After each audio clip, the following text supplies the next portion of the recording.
नमस्कार मित्रों, मैं राजीव मिश्रा स्वच्छ दुनिया स्टूडियो में आपका बहुत बहुत स्वागत करता हूं। और मुझे पता है कि आप मेरा इंतजार कर रहे होंगे, क्योंकि ब्रज इंदिरा अभिव्यक्ति मंच हर सप्ताह आपके लिए नित्य नए प्रबुद्धजनों को, नित्य नए रचनाकारों को लेकर आता है, जिनसे आप बहुत कुछ सीखते हैं और स्वयं शैक्षिक दुनिया भी उनसे बहुत कुछ सीखता है।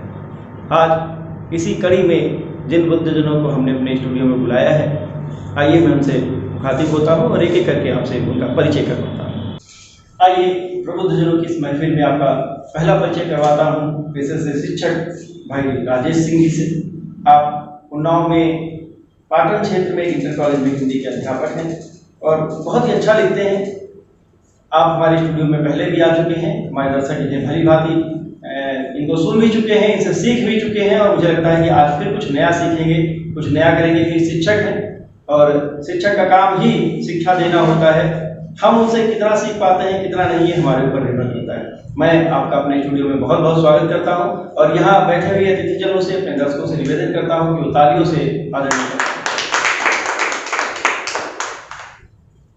आज एक बहुत ही अच्छी बात हुई है। मैं अपने मंच को, अपने दर्शकों को बताना चाहता हूं कि आज दो पीढ़ियां एक साथ काव्य पाठ करें।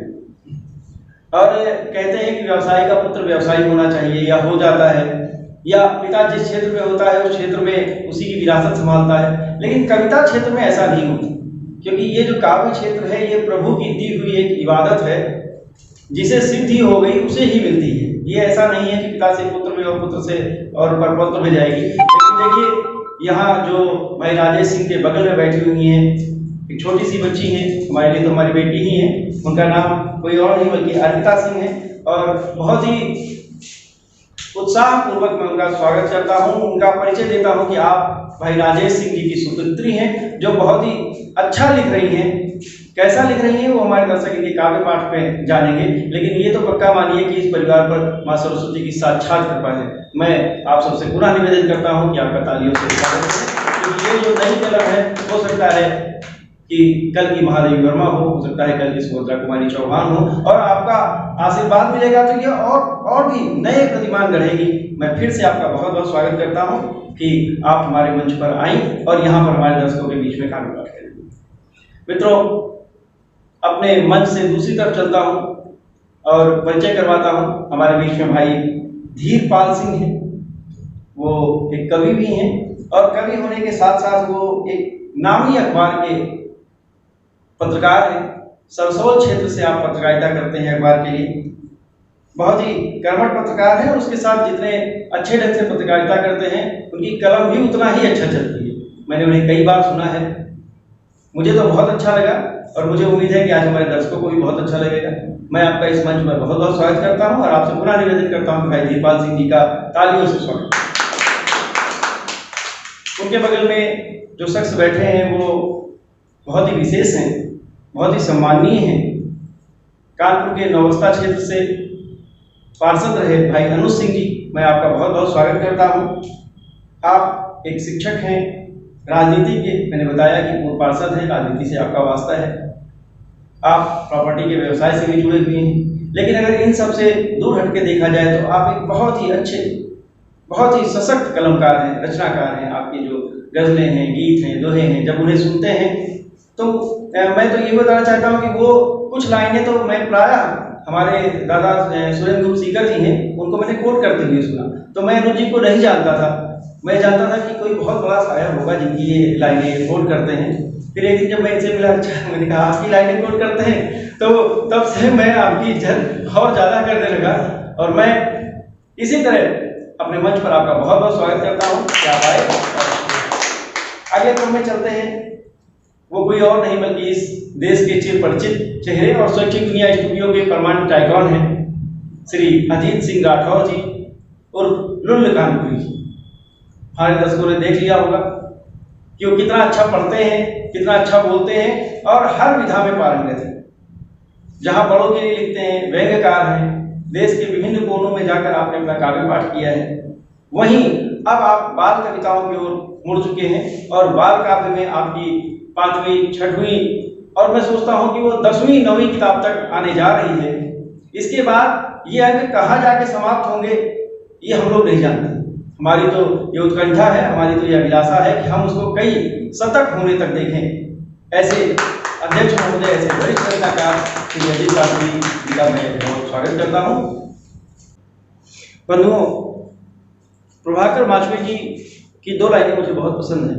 वो कहते हैं कि निर्जर की जिज्ञासा है, निर्जन की जिज्ञासा है निर्झर की तुतली बोली में, निर्जन की जिज्ञासा है निर्झर की तुतली बोली में, बिटपो के हैं प्रश्न चिन्ह विहगों की वन्य ठिठोली में, इंगित है कुछ और पूछ लूं इंद्रचाप की रोली में, और संशय के कुछ कण लाया हूं आज ज्ञान की झोली में।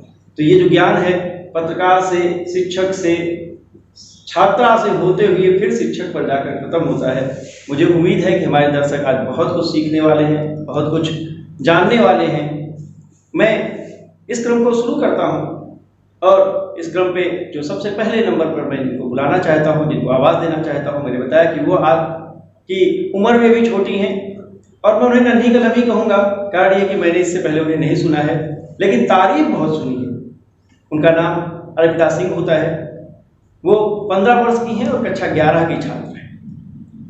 हमारे दर्शकों से निवेदन करता हूं कि देखिए, कहीं आपके भीतर भी कोई लाइनें निकल ना रही हो, और अगर निकल रही हो तो इस बेटी अर्पिता सिंह की तरह ही आप भी आइए हमारे स्टूडियो में, क्योंकि ब्रज इंदिरा अभिव्यक्ति मंच ने यह संकल्प लेकर रखा है कि अगर आपके अंदर कुछ बात है जिसे आप समाज के समक्ष रखना चाहते हैं, तो हम इस प्लेटफॉर्म को आपको उपलब्ध कराने के लिए सहर्ष यहाँ मौजूद हैं। मैं कहता हूँ, किसी की 2 लाइनें हैं कि एक टहनी एक दिन पतवार बनती है, एक टहनी एक दिन पतवार बनती है, एक चिंगारी दहक अंगार बनती है, और जो सदा रौंदी गई बेबस समझकर एक दिन मिट्टी वही मीनार बनती है। मैं इन्हीं शब्दों के साथ बेटी अर्पिता सिंह का स्वागत करता हूँ, आमंत्रित करता हूँ कि वो आएं और अपना काव्य पाठ करें। नमस्ते, मेरा नाम अर्पिता सिंह है और मैं आज अपनी कविता की शुरुआत कलम से करना चाहती हूँ, जो मैंने लिखी है। हर एक कवि के जीवन का आदर्श है कविता। कहने को तो बस कलम हूँ मैं, इतिहास बदल कर रख सकती हूँ मैं। अच्छा। कहने को तो बस कलम हूँ मैं, इतिहास बदल के रख सकती हूँ मैं। कहने को तो बस कलम हूँ मैं, किसी कवि के जीवन का प्रकाश कर सकती हूँ। वाह वाह, बहुत बढ़िया, बहुत बढ़िया।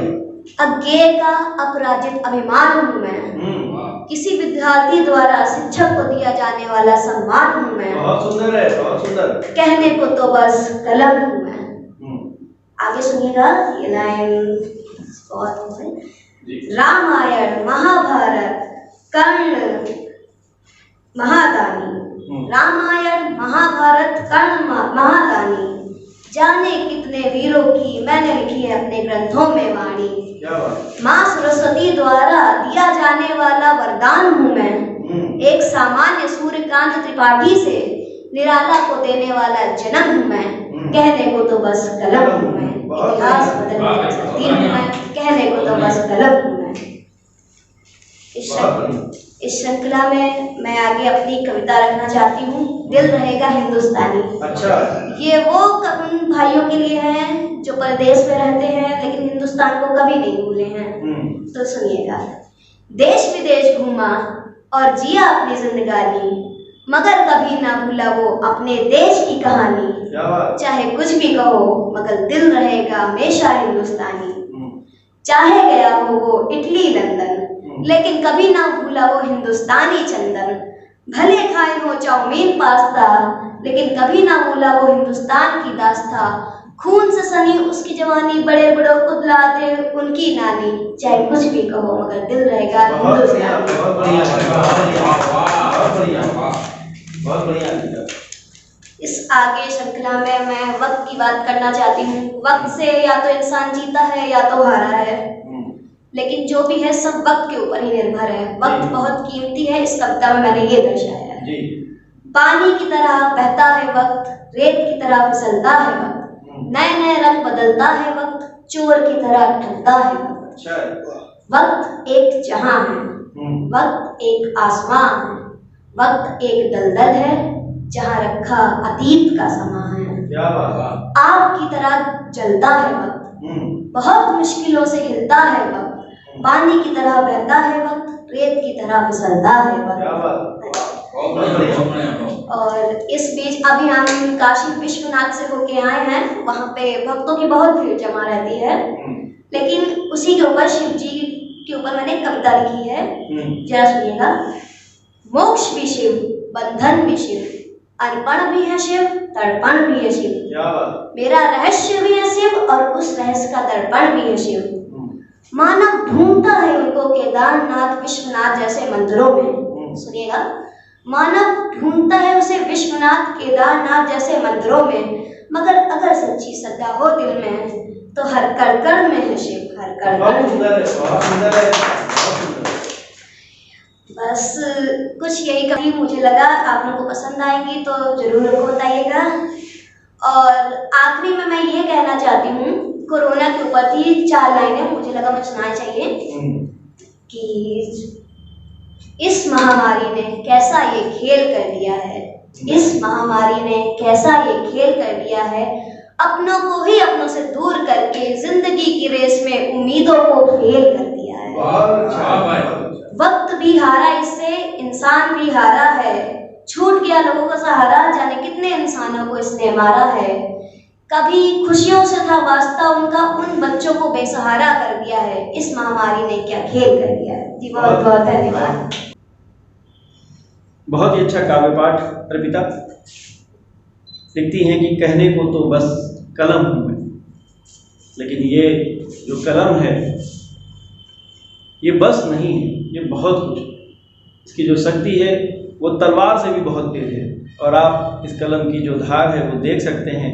इस उम्र में जो कक्षा 11 की छात्रा और 15 वर्षीय अर्पिता ने आपके समक्ष रखा, तो आप समझ सकते हैं कि बस कुछ ही समय बाद जब इनका उत्साहवर्धन भी होगा आपके माध्यम से, और कलम में थोड़ी सी और कॉन्फिडेंस भी आएगा। कॉन्फिडेंस है, पूरा कॉन्फिडेंस है, लेकिन वो उम्र के साथ साथ, अभ्यास के साथ साथ, नज़रिए के साथ साथ चीज़ें और सामाजिक होती हैं। तो मुझे पूरी उम्मीद है, मुझे पूरा ऐसे आशा ही नहीं, पूर्ण विश्वास है कि एक दिन आप इस देश का नाम भी विश्व पटल पर ऊंचा करेगी। मैं बहुत बधाई देता हूं आपको। और आइए इस क्रम को बढ़ाता हूं। हमारे मध्य मैंने आपसे कहा कि पेशे से पत्रकार, कर्मठशील पत्रकार जिनकी जो कलम है वो खूब बढ़ चढ़ कर बोल रही है, कवि भाई धीरपाल सिंह जी हैं। सरसौर क्षेत्र से एक नामी अखबार के लिए आप पत्रकारिता कर रहे हैं, और जो पढ़ते हैं बहुत झूम के पढ़ते हैं, बहुत अच्छा पढ़ते हैं। धीरपाल जी को मैंने बहुत बार सुना है और मैं इनका कायल भी हूँ। हामिद कानपुरी जी की 2 लाइनें हैं, आपके समक्ष रखना चाहता हूँ। वो कहते हैं कि खुद को झकझोर कर निकल जाओ, खुद को झकझोर कर निकल जाओ, सब वहीं छोड़ कर निकल जाओ, और देर तक मत रुको यहाँ लेकिन, देर तक मत रुको यहाँ लेकिन, सिलसिला जोड़ कर निकल जाओ, सिलसिला जोड़ कर निकल जाओ। तो आइए धीरपाल सिंह जी, मैं आपको आवाज़ देता हूँ कि आइए और माँ वाणी को प्रणाम करता हूँ और सभी वरिष्ठ जनों को प्रणाम करता हूँ। मैं एक मुक्तक से शुरुआत करता हूँ जी। फरियाद लगाते फिरते हैं, फरियाद लगाते फिरते हैं, विश्वास बर्फ से गलते हैं। अच्छा। फरियाद लगाते फिरते हैं, विश्वास बर्फ से गलते हैं, जब मिल पाता इंसाफ नहीं तन आग लगाकर जलते हैं। क्या बात है। जब मिल पाता इंसाफ नहीं तन आग लगाकर जलते हैं। क्या यही है अपना लोकतंत्र, क्या यही है अपना लोकतंत्र जो बलिदानों से पाया है, क्या यही है अपना लोकतंत्र जो बलिदानों से पाया है। खतरे में दिखती आजादी प्रजातंत्र सरमाया है, खतरे में दिखती आजादी प्रजातंत्र सरमाया है। बहुत बढ़िया। एक समाज के यथार्थ की गीत सुना रहे हैं आपको, तो राजीव भैया ने सुना, इसके बाद दूसरे नए गीत सुनाएंगे। आज का जो सामाजिक दौर चल रहा है उस पे मैंने लिखा है जी। सच को झूठ बताते लोग, सच को झूठ बताते लोग, कितना नीचे जाते लोग, सच को झूठ बताते लोग, नैतिकता की बातें करते, आदर्शों पर खुद ना चलते, नैतिकता की बातें करते, आदर्शों पर खुद ना चलते, अनैतिक कर जाते लोग, इतना नीचे जाते लोग, बताते लोग। अगला बंद है जी। बिकल लालसा मन में भारी, बिकल लालसा मन में भारी, मंजिल पाने की तैयारी, खुद का दम्भ दिखाते लोग, सच को झूठ बताते लोग। सार्वजनिक ईमान बखाने, सार्वजनिक ईमान बखाने, अंदर से बदले पैमाने, खुद का मोल बताते लोग, सच को झूठ बताते लोग। कितना नीचे जाते लोग। वसूलों की बातें करते, खुद की बात ताक में रखते, वसूलों की बातें करते, खुद की बात ताक में रखते, बहुरूपिये बन जाते लोग। कितना नीचे जाते लोग, सच को झूठ बताते लोग। बहुत बढ़िया जी। अगला बंद है निष्ठा सेवा और समर्पण, निष्ठा सेवा और समर्पण, लालच को कर देते अर्पण, निष्ठा सेवा और समर्पण, लालच को कर देते अर्पण, खुद खाली रह जाते लोग, सच को झूठ बताते लोग। बहुत सुंदर। रिश्ते कितने प्यारे होते, रिश्ते कितने प्यारे होते, सबके राज दुलारे होते, पत्थर क्यों बन जाते लोग, सच को झूठ बताते लोग। कितना नीचे जाते लोग। अंतिम बंद है जी। हार जीत का खेल खेलते, हार जीत का खेल खेलते, दांवों का हर जाल फेंकते, झूठी दया दिखाते लोग, सबको झूठ बताते लोग। कितना नीचे जाते लोग। अगला गीत है जी। बरसात की शुरुआत हो ही गई है, हाँ। तो एक विरह गीत है। क्या बात है। वाह वाह। सुनाइए, स्वागत। बरसे मेघ, बरसे मेघ चली पुरवाई, बरसे मेघ चली पुरवाई, याद तुम्हारी आई, याद तुम्हारी आई। बरसे मेघ चले पुरवाई, याद तुम्हारी आई, याद तुम्हारी आई। स्वागत में हम पलक बिछाए, स्वागत में हम पलक बिछाए, लेकिन प्रीतम तुम ना आए, रात नहीं सो पाई, याद तुम्हारी आई।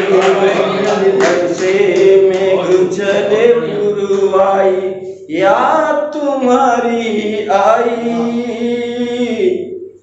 अगला बंद है नभ से एक सितारा रूठा, नभ से एक सितारा रूठा, धरती के आंचल में टूटा, बोझिल रही जुनाई, याद तुम्हारी आई। अधरों से मुस्काने रूठी, अधरों से मुस्काने रूठी, सरगम की सब ताने झूठी, निशब्द हुई स्वर माई, याद तुम्हारी आई, याद तुम्हारी आई। अगला बंद है, नैनों से निर्झर बरसे, नैनों से निर्झर बरसे, पपिया फिर भी प्यासा तरसे, नैनों से निर्झर बरसे, पपिया फिर भी प्यासा तरसे, प्यास नहीं बुझ पाई,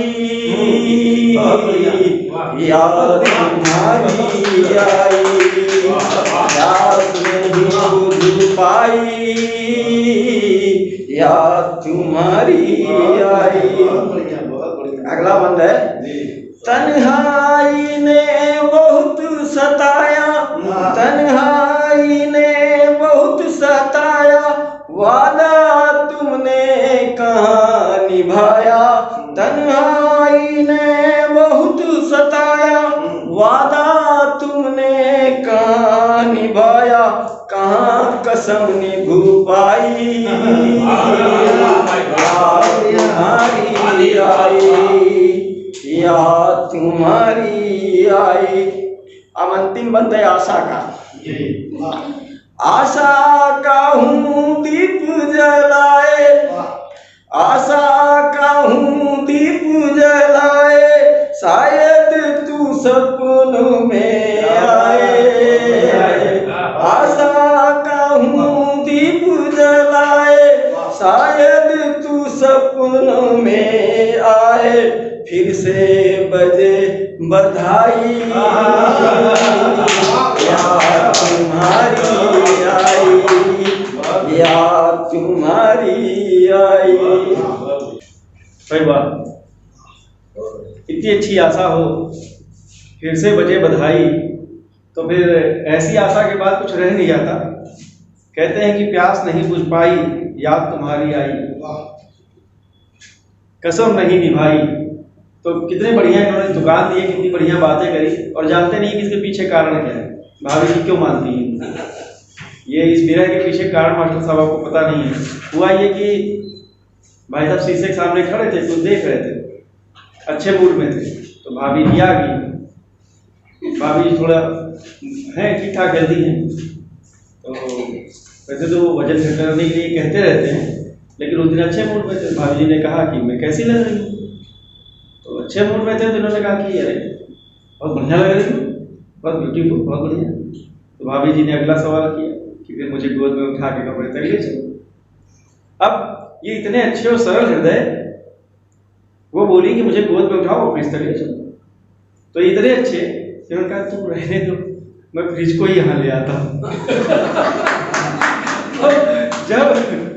जब इस तरह से बातचीत होगी तो विरह का गीत निकलेगा।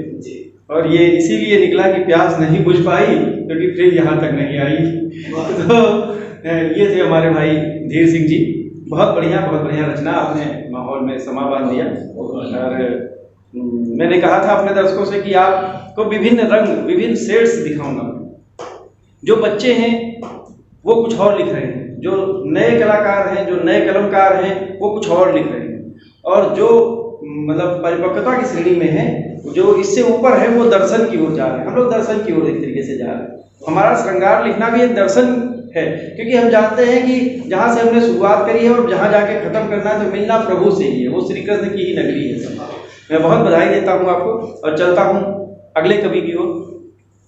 मैं जानता हूँ कि हमारे दर्शक आज बेकरार होंगे इस बात के लिए कि पुत्री के बाद या पिता से पहले पुत्री कैसा लिखती है या पुत्री के बाद पिता कैसे लिखता है, क्योंकि दोनों पीढ़ियां बैठी हुई हैं। आज एक बढ़िया सी तुलना हुई होगी, बढ़िया सी छाप मिलेगी कि देखते हैं कि कहाँ क्या जाता है। तो मैं अपने भाई राजेश सिंह जी जो यहाँ पर बैठे हुए हैं, मैं उनको बुलाता हूँ। मैंने बताया कि वो उन्नाव के पाटन क्षेत्र में एक इंटर कॉलेज में हिंदी के अध्यापक हैं, पढ़ते हैं, पढ़ाते हैं, संस्कार देते हैं। किसी ने लिखा है कि पंख ही काफ़ी नहीं है आसमानों के लिए, पंख ही काफ़ी नहीं है आसमानों के लिए, हौसला भी चाहिए ऊंची उड़ानों के लिए। तो ये मैंने प्रसंग जो दिया वो आपको आपकी ही बेटी के पक्ष में दिया। कि आप उसको जो हौसला दे रहे हैं, ये बहुत बड़ी बात है। मैं इन्हीं लाइनों से आपका स्वागत करता हूं कि आइए और अपना कार्य करें। व्यक्ति को सबसे बड़ी खुशी जब होती है जब उसका उत्तराधिकारी जी उसके भावना विचार को अगर अच्छा ले विषयकर्ता के क्षेत्र में तो अत्यधिक प्रसन्नता होती है। ठीक है। और इस चीज़ के लिए मैं बहुत आप लोगों का भी विशेषकर राठौर जी ने कई बार प्रशंसा किया, और ये उन्हीं के देने का पुत्री आगे बढ़ती भी है तो बहुत कुछ उनका योगदान होगा, इसलिए उनका। और देखिए कविता की बात है, हम कब क्या है, देखिए समय भी जब पथहीन हो जाता है, समय भी जब पथहीन हो जाता है, नन्हीस भी भ्रमित बुद्धिहीन हो जाता है। क्या बात। सूरज जी, समय भी जब पथहीन हो जाता है, नन्हीस भी भ्रमित बुद्धिहीन हो जाता है, तब प्रभा के नवद्वार खोलने में जो समर्थ, तब प्रभा के नवद्वार खोलने में जो समर्थ वो कोई और नहीं मात्र कवि। ठीक बात, बहुत बढ़िया बात। तब प्रभा के नवद्वार खोलने में जो समर्थ वो कोई और नहीं मात्र कवि चारण सिर्फ प्रभा पंथ का, कवि चारण सिर्फ प्रभा पंथ का, कब किसी समय काल व्यक्ति का बंदी नहीं। क्या बात है, बिल्कुल सर। कवि चरण सिर्फ प्रभा पंथ का, कब किसी समय काल व्यक्ति का बंदी नहीं। और देखिए अभी जो बात हो रही थी, गीत कहाँ से आता है, हमने नई कविता प्रयास किया है, रीति ये हथेली। भैया सुनिए, रीति ये हथेली मिलन की बात अनबूझी पहेली। अच्छा, रीति ये हथेली मिलन की बात अनबूझी पहेली, इसीलिए तो कोई तुम्हारा ध्यान कर गीत गाता है, गीत गाता है। क्या बात है, बहुत बढ़िया। रीति ये हथेली मिलन की बात अनबूझी पहेली, इसीलिए तो कोई तुम्हारा ध्यान कर गीत गाता है, गीत गाता है, गीत गाता है। और देखिए जीवन हमारा कैसा है, हम विष भी पी लेंगे भैया, हम विष भी पी लेंगे, सुकरात सा ही जी लेंगे, हम विष भी पी लेंगे, सुकरात सा ही जी लेंगे, सत्य की नियत ही पकड़ना, अरे हम तो कबीर निराला सा ही जी लेंगे। क्या बात है, सत्य की नियत ही पकड़ना, अरे हम तो कबीर निराला सा ही जी लेंगे। व्यर्थ है राजाओं महाराजाओं के किस्से कहना द्वार हमारे, व्यर्थ है राजाओं महाराजाओं के किस्से कहना द्वार हमारे, अरे हम तो मीरा की प्रेम कहानी में ही जी लेंगे, जी लेंगे। और जो हमारा वातावरण कैसा है इसको लेकर एक रात यहाँ तो जो ये आनंद दूसरे का नहीं मिल सकता। एक रात जागरण की काफी है 100 साल अंधेरे में जीने से। ठीक बात। एक रात जागरण की काफी है 100 साल अंधेरे में जीने से, दो बोल प्यार के काफी है 100 साल विषाद गल की जीने से। दो बोल प्यार के काफी हैं 100 साल विषाद गल की जीने से। और देखिए हमारा उद्देश्य क्या है, निर्वेद साम्र संवाद, निर्वेद साम्र संवाद, दो बोल गीत के काफी है। निर्वेद साम्र संवाद, दो बोल गीत के काफी है, सशत बृहद रच देने से तो एक रात जागरण की काफी है 100 साल विषाद गल की। वाह वाह, बहुत बढ़िया बात। एक रात जागरण काफी है 100 साल अंधेरे में जीने से। वाह, ऐसी बात तो एक शिक्षक ही कर सकता है। और मुझे विश्वास था कि आप जब पढ़ेंगे तो कुछ ऐसा ही पढ़ेंगे, कि मेरा मानना है कि उंगली पकड़ के किसी से कुछ सीखना शुरू, वह शख्स उसी वक्त बना स्वयं ही। मैं तो हमेशा सीखता रहता हूँ, एक शिक्षार्थी हूँ, और हमारे दर्शक भी एक शिक्षार्थी हैं। शैक्षिक दुनिया के वो तमाम दर्शक जो अपने घरों से हमारे चैनल को देख रहे होंगे, नित्य नया स्वाद मिल रहा होगा, नित्य नए टिप्स मिल रहे होंगे आपको कविता के। यदि आपने कुछ लिखा होगा तो हो सकता है कई बार ये आपके दिमाग में आ रहा हो कि अच्छा मैंने भी यही लिखा है, और हो सकता है कई बार आपके दिमाग में आ रहा हो कि मैंने तो इससे अच्छा लिखा है, लेकिन वो हमारे संकोच के, बिना किसी प्लेटफॉर्म के, आपकी किताबों के भीतर कहीं बंद पड़ी लाइनें। तो मैं निवेदन करता हूं कि उन लाइनों को निकालिए, शैक्षिक दुनिया को भेजिए, ताकि हम अपने इस पटल पर आपको आमंत्रित कर सके और आपकी प्रतिभा को दुनिया के सामने रख सके। भाई राजेश सिंह जी को, उनकी सुपुत्री को एक बार पुनः बधाई, पुनः शुभकामनाएं कि वो बहुत आगे जाएं। और मैं अब जिनको बुलाना चाहता हूं, मेरे बहुत ही फेवरेट कवि हैं, मैंने बताया बहुत सालों का हमारा साथ है, भाई अनु सिंह मनमीत जी। मनमीत जी के नाम से वो लिखते हैं, नाम है उनका मनमीत, और वाकई वो मन के मीत है। मैं आपको सादर आमंत्रित करता हूँ और मित्रों एक बात और बताना चाहता हूँ, किसी कवि की ही लाइनें हैं लेकिन मुझे बहुत अच्छी लगती हैं। वो लिखते हैं कि तीर अंधेरे में यूं ही नहीं चलाया है, तीर अंधेरे में यूं ही नहीं चलाया है, हमने भी आंधियों में चिराग जलाया है। मैं इन्हीं लाइनों से भाई मनवीर जी का स्वागत करता हूँ कि आइए और अपना काम करें। राजेंद्र अभिव्यक्ति मंच ने आज मुझे ये शुभ अवसर प्रदान किया और मैं अपने आप को आज बड़ा सौभाग्यशाली समझता हूँ कि मुझे आप सबके बीच काव्य पाठ करने का अवसर प्राप्त हुआ। चंद शेर आप लोगों के बीच प्रस्तुत करता हूँ। स्वागत।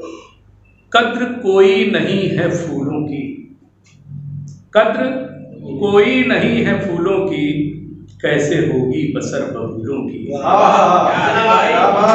कद्र कोई नहीं है फूलों की, कैसे होगी बसर बबूलों की, दोस्त बनकर जो दे गए धोखा, बात करते हैं वो उसूलों की, बात करते हैं वो उसूलों की। रस्म उल्फत जरा निभाने दे, रस्म उल्फत जरा निभाने दे, नाज उनके जरा उठाने दे, जिनका कोई नहीं जमाने में, नाज नाज उनके जरा उठाने दे, जिनका कोई नहीं जमाने में, ख्वाब उनके जरा सजाने दे, ख्वाब उनके जरा सजाने दे। बहुत बढ़िया। गुलाबों से मिला तो ये हकीकत सामने आई, गुलाबों से मिला तो ये हकीकत सामने आई, कोई भी जख्म कांटों से गुजरने में नहीं होता। गुलाबों से मिला तो ये हकीकत सामने आई, कोई भी जख्म कांटों से गुजरने में नहीं होता, तमन्ना छोड़कर मंजिल की अब ये सोचता हूँ मैं, तमन्ना छोड़कर मंजिल की अब ये सोचता हूँ मैं, सफर में जो मजा है वो ठहरने में नहीं होता, सफर में जो मजा है वो ठहरने में नहीं होता। इसी क्रम में बहका बहका हूँ मैं समझ जाऊं, बहका बहका हूँ मैं समझ जाऊं, वक्त के साथ कुछ बदल जाऊं, और मैं हूँ पत्थर जरा तराशो तो, अच्छा मैं हूँ पत्थर जरा तराशो तो, जैसा तुम चाहो वैसा ढल जाऊं,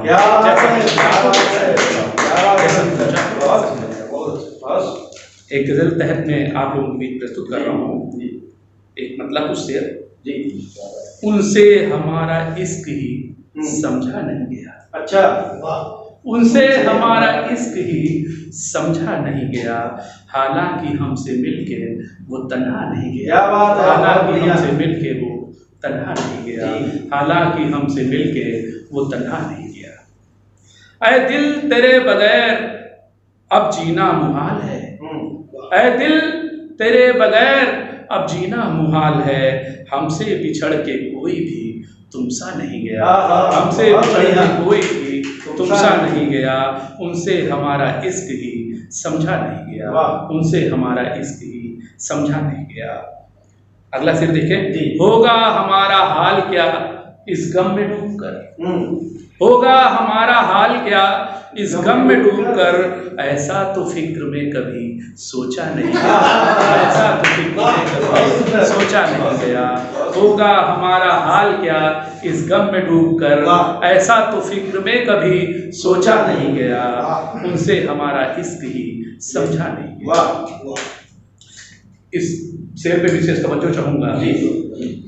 किस बेबसी से हमको यहाँ चुप किया गया, अच्छा किस बेबसी से हमको यहाँ चुप किया गया, मुद्दा ये सामने कभी रखा नहीं गया, मुद्दा ये सामने कभी रखा नहीं गया, किस बेबसी से हमको यहाँ चुप किया गया, मुद्दा ये सामने कभी रखा नहीं गया, उनसे हमारा इश्क ही समझा नहीं गया।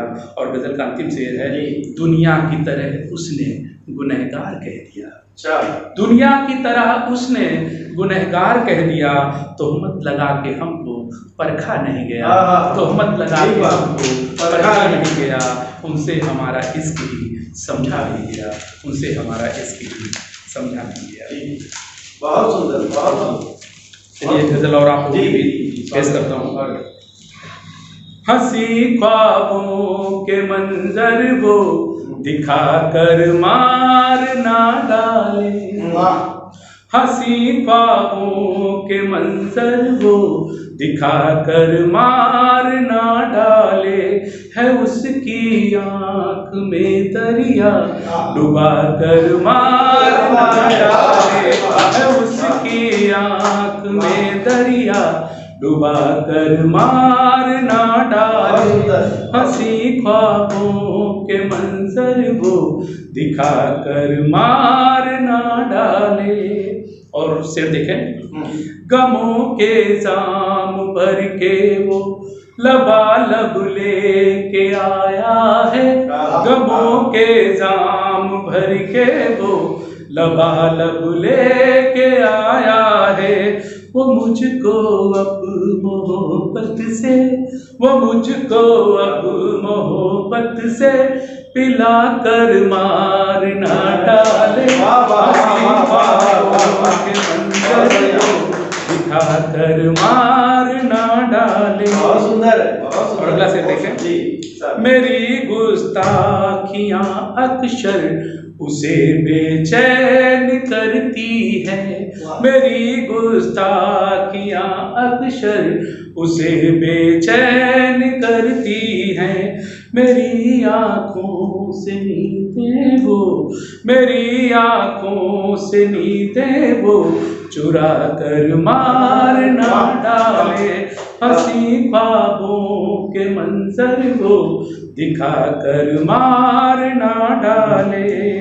और अगला शेर देखें, ये जिसकी रोशनी में जिंदगी का है सफरनामा, ये जिसकी रोशनी में जिंदगी का है सफरनामा, वो उल्फत के चरागों को, वो उल्फत के चरागों को बुझा कर मार ना डाले, उल्फत के चरागों को बुझा कर मार ना डाले, हंसी ख्वाबों के मंजर वो दिखा कर मार ना डाले। और गजल का अंतिम शेर है, कभी बेफिक्र ना होना उसे आगोश में लेकर, कभी बेफिक्र ना होना उसे आगोश में लेकर, वो अपने हाथ से पत्थर, वो अपने हाथ से पत्थर उठा कर मार ना डाले, हंसी ख्वाबों के मंजर वो दिखा कर मार ना डाले, है उसकी आंख में दरिया डुबा कर मार ना डाले, हंसी अब मैं इस मंच का संचालन कर रहे हैं, इस कार्यक्रम का संचालन कर रहे हैं डॉक्टर राजीव मिश्रा जी से इस शेर के साथ निवेदन करना चाहता हूँ क्या बात कि वो आए और अपना काव्य पाठ करें। दिल में उठा भूचाल सितमगर कब देखोगे, अच्छा क्या बात है। दिल में उठा भूचाल सितमगर कब देखोगे, हूँ दर्द से माला माल सितमगर कब देखोगे, दिल में उठा भूचाल सितमगर कब देखोगे, हूँ दर्द से माला माल सितमगर कब देखोगे, और कोई रहम दिल आए तो फरियाद करूं, और कोई रहम दिल आए तो फरियाद करूं, बचते हैं अफगान सितमगर कब देखोगे, बचते हैं अफगान सितमगर कब देखोगे। आमंत्रित करता हूँ वो आए अपना काव्य पाठ। धन्यवाद अरुण भाई, बहुत बढ़िया काव्य पाठ आपका। और ये लाइनें मुझे हमेशा पसंद आती हैं। मैं सोचता हूँ ये लाइनें सीकर दादा अक्सर कोट भी करते हैं, मैंने भी इनको नोट कर लिया है, चुरा लिया है आपसे। गुलाबों से मिला तो ये हकीकत सामने आई, गुलाबों से मिला तो ये हकीकत सामने आई कि कोई जख्म कांटों से गुजरने में नहीं। ये मुझे लगता है कि मैंने 6-7 साल पहले उनके मुंह से सुना था। तो वो जब कहते थे कि अनुज सिंह जी की ये लाइनें मैं आपको समझ करता हूँ, मैं सोच रहा था कि अनुज सिंह जी बहुत कोई मतलब थोड़ा उम्र में और मतलब बहुत ऐसे मान रहा था। मुझे नहीं मालूम था कि मेरे भी प्यारे भाई निकलेंगे, मतलब भाई का मतलब हम उम्र हैं और है ना, बहुत ही अजीज हैं। तो मैं हमेशा याद रखता हूँ और आपको बहुत प्रेम भी करता हूँ, बहुत मानता भी आपको। बहुत अच्छी लाइनें, बहुत अच्छा काव्य पाठ, बहुत आपने माहौल भी बदला। मैं एक कविता आपके समक्ष प्रस्तुत करता हूँ। बेटी सामने है, युवाओं के लिए कविता मैंने लिखी थी, कभी सुनी।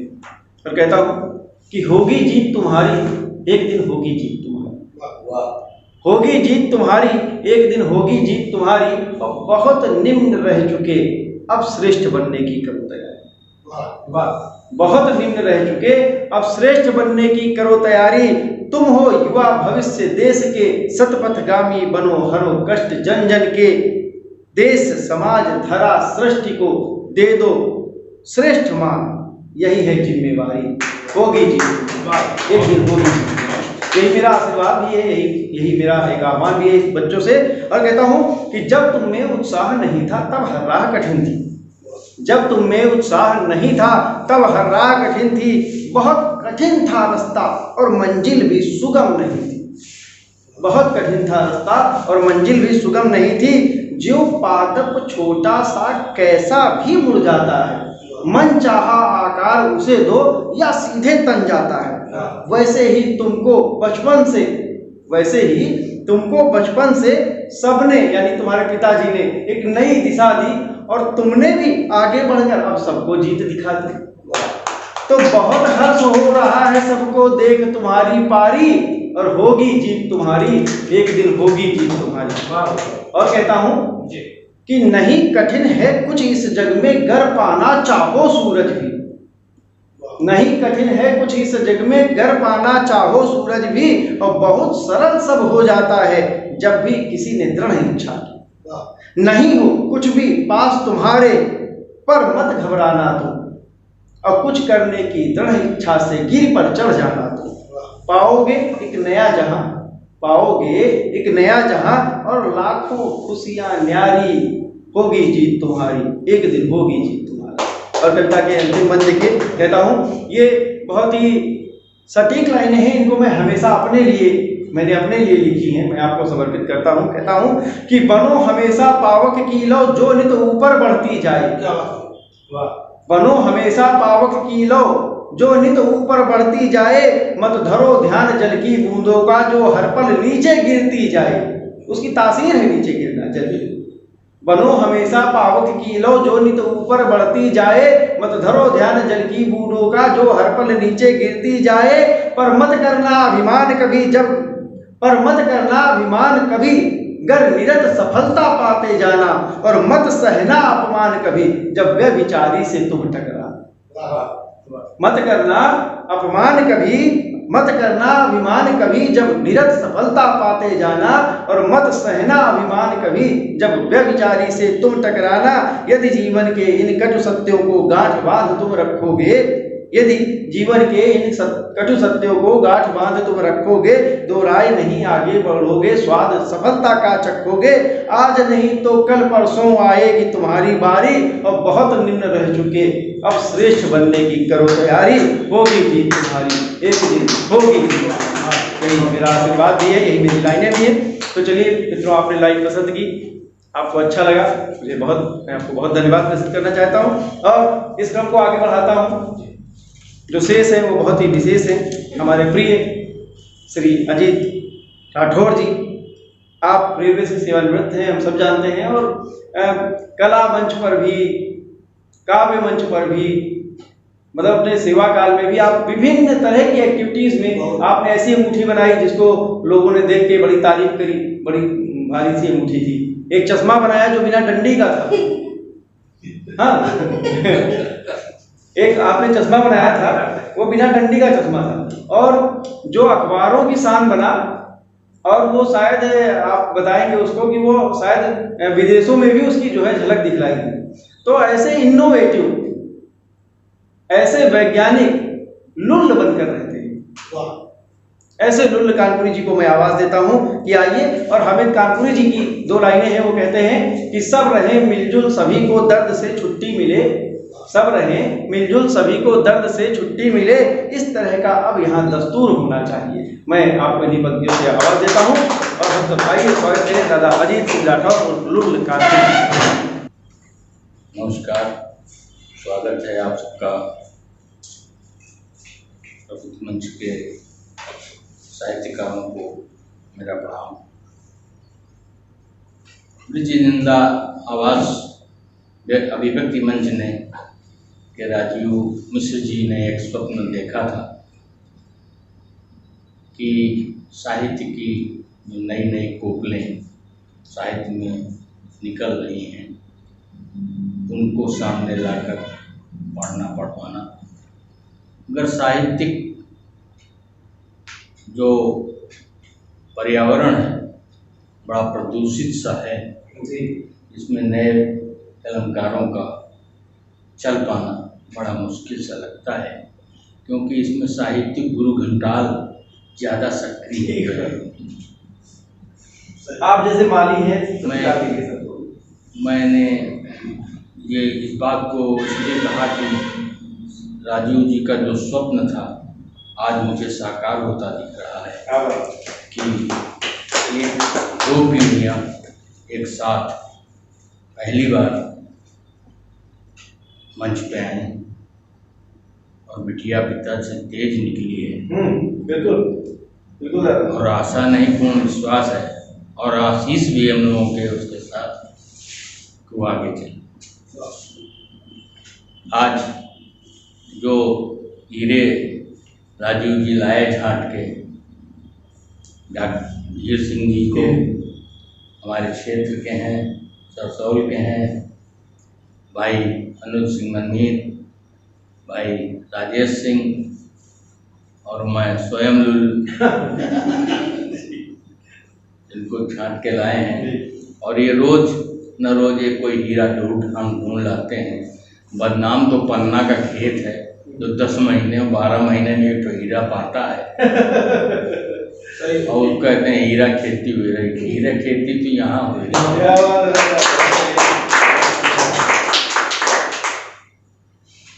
कविता पढ़ने के लिए राजीव जी ने कहा है, अभी मैं मोदी जी ने नौकरियां कुछ बांट दी थी। अच्छा। और जब उन्होंने नौकरी बांटी तो बवाल हो गया। अग्निपथ ऊँकी ट्रेनें और बस, ऊँकी ट्रेनें और बस, अग्निपथ 4 साल की नौकरी, 4 साल की नौकरी 23 लाख सिर्फ बस, 23 लाख सिर्फ बस, अग्निपथ। सांसद विधायक सिर्फ शपथ पत्र, सांसद विधायक सिर्फ शपथ पत्र, जीवन भर सारी पेंशनें रहा कटक, जीवन भर सारी पेंशनें रहा कटक, अग्निपथ।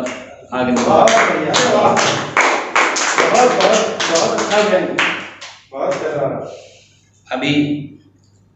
अब ये तो उन्होंने बांटी, एक नौकरी में भी बांट रहा हूँ क्योंकि आजकल कवियों का धंधा जरा कम चल रहा है।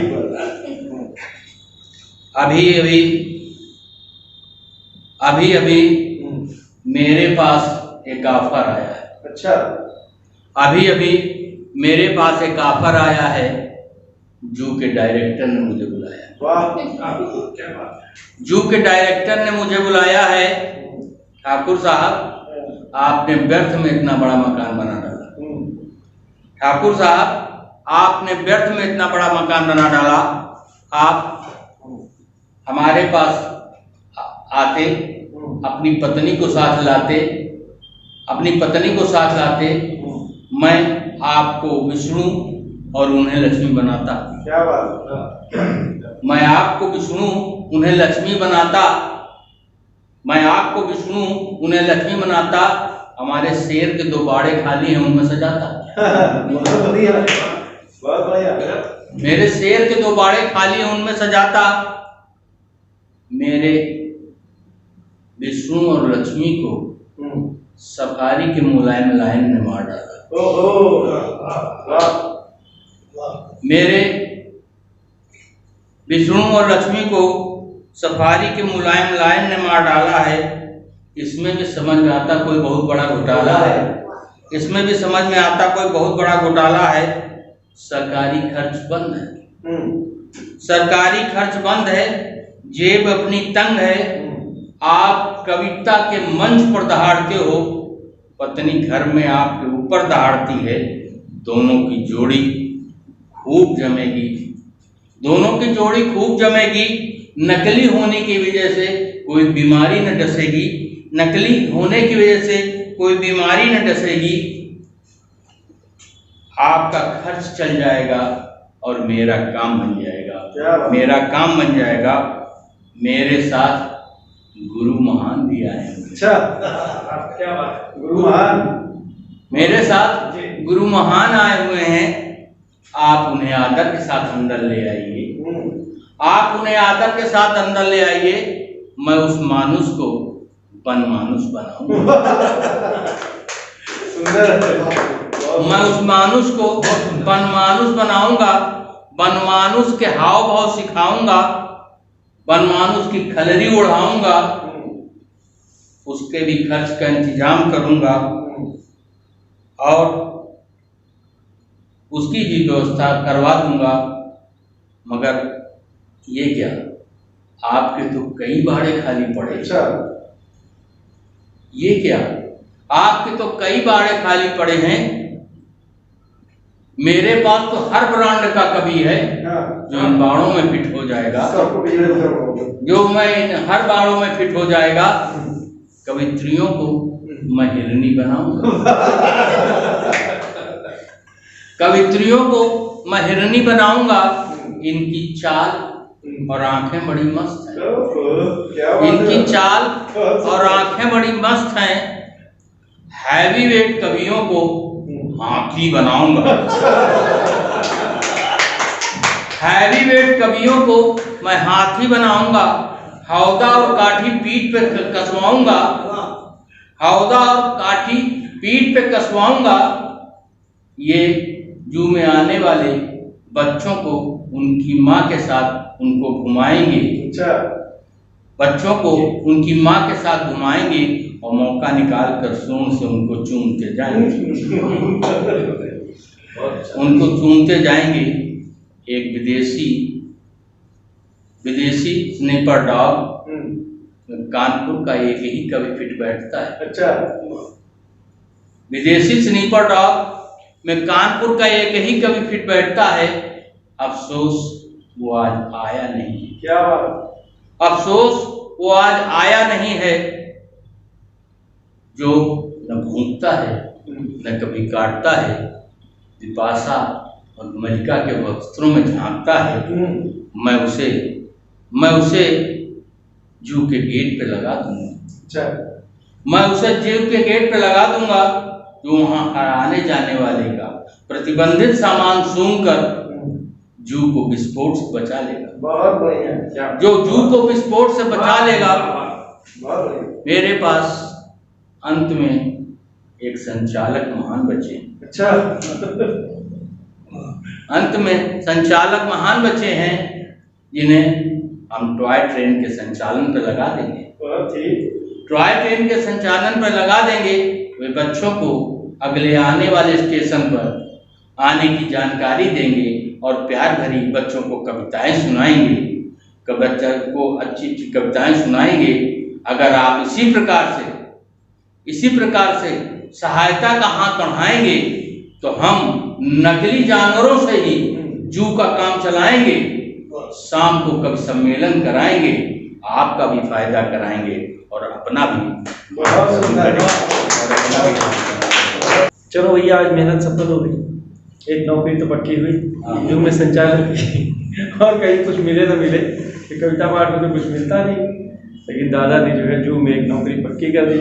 और दूसरी बात ये कि वो स्नाइपर जो डॉग है उसको भी ढूंढना है, जो जब ये कविता पढ़ते हैं तो वो नहीं आता है, तो देखना है कि आखिर वो कौन है और क्यों नहीं आता है। तो बहुत ही करारा व्यंग, ऐसे ही व्यंग के लिए मशहूर हैं दादा अजीत सिंह राठौर और लुल्ल कानपुरी, जिन्होंने अपना नाम रखा है लुल्ल कानपुरी, लेकिन जो आईना फिट किया है वो आपकी ओर किया है। यानी बने रहेंगे आप लुल्ल, दादा बने रहेंगे प्रफुल्ल। तो इसी शब्दों के साथ इस कविता पाठ और इस कार्यक्रम का जो आज हम इसका विराम चाहते हैं आपसे, लेकिन निवेदन केवल इतना ही है कि यदि आपके घरों में आप बैठे हैं और आपके भीतर भी कहीं कुछ ऐसा लग रहा है कि कलम है, कहीं ना कहीं कोई चिंगारी जरूर होगी, क्योंकि साहित्य की जो विधा होती है, लिखने लिखाने और पढ़ने की जो विधा होती है, वो सबके मनों में कहीं ना कहीं होती है। प्रेस इंदिरा अभिव्यक्ति मंच का एक ही उद्देश्य है कि आप अपने घरों से बाहर निकलें और अभिव्यक्ति की इस स्वतंत्रता में आप भी कुछ शब्द आहूत करें, ताकि हमारा ये जो यज्ञ है वो सफल हो सके। इन्हीं शब्दों के साथ मैं राजीव मिश्रा आपसे विदा लेता हूँ, अगले एपिसोड में मिलने का वायदा करके, और तमाम नए प्रबुद्धजन के साथ फिर से मिलेंगे अगले सप्ताह इसी दिन। नमस्कार। Subscribe now and press the bell icon. Never miss an update.